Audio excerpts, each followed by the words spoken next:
Let us give thanks to the Lord our God. It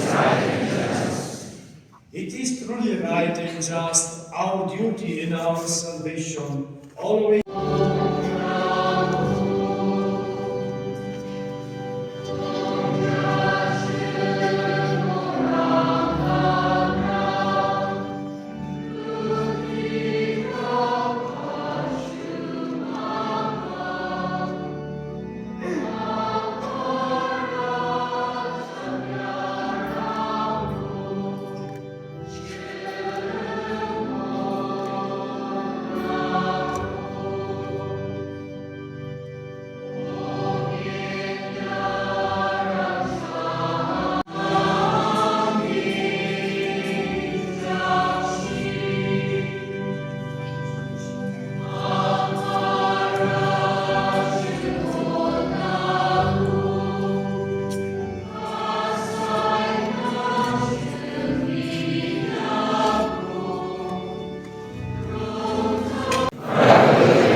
May the sacrifice of our worship, Lord, we pray, be offered to you unceasingly to complete what was begun in sacred mystery and powerfully accomplish for us your saving work.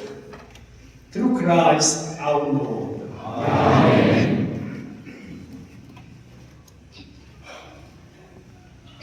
The Lord of minds make you, so that more eagerly intent on prayer and on the works of charity and participating in the mysteries by which they have been reborn, they may be led to the fullness of grace that you bestow on your sons and daughters.